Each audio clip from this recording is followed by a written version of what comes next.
Alright students, listen up. Today we are tackling the FINRA Series 7. For those who don't know, FINRA is basically the financial police. If you want to sell the stocks, bonds or your soul for a commission, you have to pass this. Okay. The Series 7 is the General Securities Representative examination. It's long, it's brutal, and it has more rules than a Victorian boarding school. Okay, but today we are looking at the DPPs, that is the direct participation programs. Specifically, question number 18 from the FINRA 7 examination. Okay, so let's look at the question first. So the question says, the primary purpose of partnership democracy is, option number 1 says management by both general and the limited partners. Second is to safeguard the interest of the limited partners. Third says to provide for an equal sharing agreement between the general partner and the limited partners.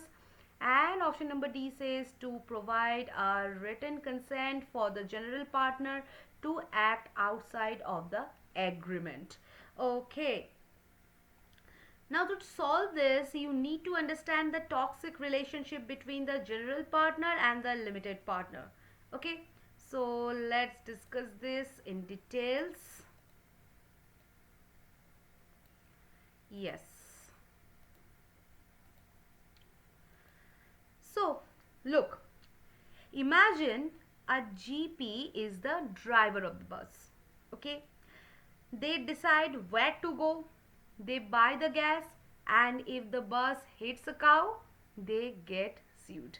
Okay, so they have unlimited liability. Okay, now the LP is the passengers.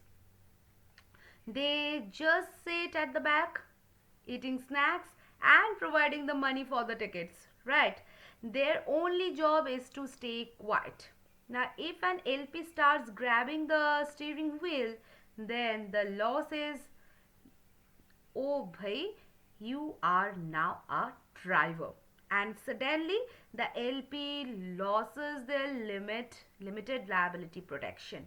Okay, so if a limited partner LP starts managing the business, they lose their limited status. They become the unlimitedly screwed. Okay, that is legally speaking.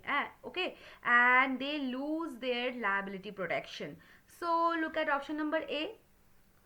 So option A says management by both.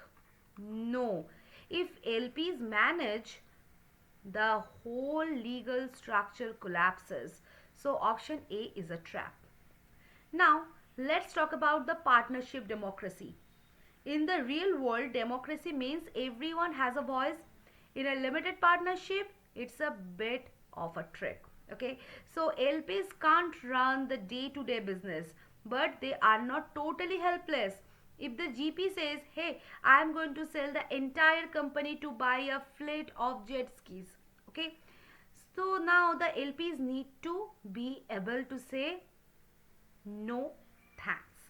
Okay, so the partnership democracy allows LPs to vote on the big stuff, like removing the general partner, like dissolving the partnership, amending the partnership agreement, and selling all the assets. Okay, now let's look at the option number C, that says equal sharing agreement. Equal on Wall Street, kids, the only thing equal in a DPP is that everyone wants to get rich. The GP and the LP usually have very different sharing ratios, like 1% versus 99% or 20% versus 80%. Okay, so it is almost never 50-50. Now comes the option number D. And what's that? Written consent for the GP to act outside the agreement. This is basically asking for the permission to break the law. Officer, I have a signed note from my mom saying I am allowed to bank rob.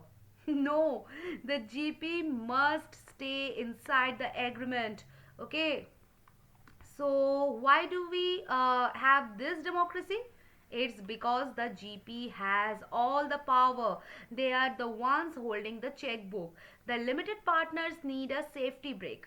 They need to know that if the GP goes crazy, they have a legal right to step in and vote. Okay? So, partnership democracy is the only way LPs can protect themselves without becoming the manager. So, it's like having a panic button on the bus. You don't drive, but you can vote to change the driver. Okay? So, the answer will be option number B, to safeguard the interest of the limited partners. Now, it's their shield.